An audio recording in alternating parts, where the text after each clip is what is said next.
Mary Ann Moline, that was my maiden name, Tommy. Born here in St. Cloud at October 25th, 1924. But then when the crash came at 29 and 30, then my dad lost out the job there at the railroad, and which many people did at the time. But he had bought a farm out by Forston, Minnesota. So then in second grade I moved there, and from there I went to nursing school at I was about 17, almost 18. I had to be, you're supposed to be 18, but it was just a couple of months, and then they let me go. So then I went there to nursing school.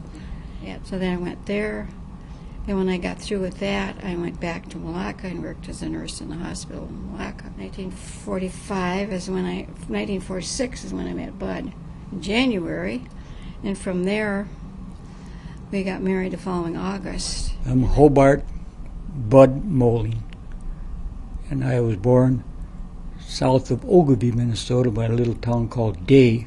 You're lucky you find it on the map. It was the first. I got a twin sister. We were the first set of twins born in this little north town of Day.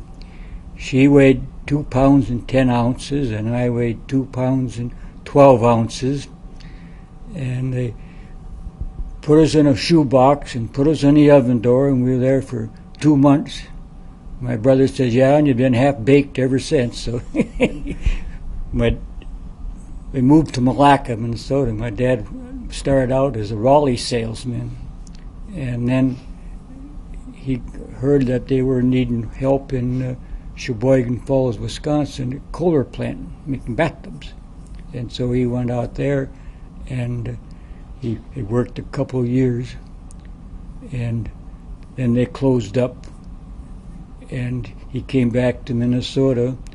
He traded our house that we had in Sheboygan Falls, Wisconsin, for a truck, and he loaded the furniture and us kids in the back end. He came back to Malacca, and he started hauling livestock to St. Paul. It was the beginning of the trucking livestock. And another thing that I remember, in 1940, my brother bought a Ford truck snub nose with a sleeper cab, and he started hauling butter and eggs from Fort Dodge, Iowa to New York City.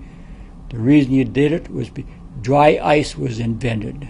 We had our junior-senior prom on Friday night, and Saturday I packed my little suitcase and I jumped in the truck with my brother and became a truck driver over the road. I didn't even have a chauffeur's license. Stopped in Gary, Indiana, and went in a grocery store and got a chauffeur's license and took off for the mountains with a 14-ton, and I never drove in the mountains in my life, but it was interesting. One thing that really amazed me was coming from the west going into Chicago. There's a 3-degree downgrade into Chicago. My brother was sleeping up in the sleeper cab, and the truck was going downhill, and I was, all of a sudden it started to go whoopty, whoopty, whoopty. He woke up and he says, where in the world are you going? He says, slow down, you'll blow all the tires out. He told me, you're going downhill, you don't know it, but you are. And so, but 47 miles an hour was top speed. Beyond that, you would have rubber flying all over the road because the tires just wouldn't take it. So it was an experience. But then, after that was in 1940. In 41, I was in the Minnesota National Guard, and we got called up to service.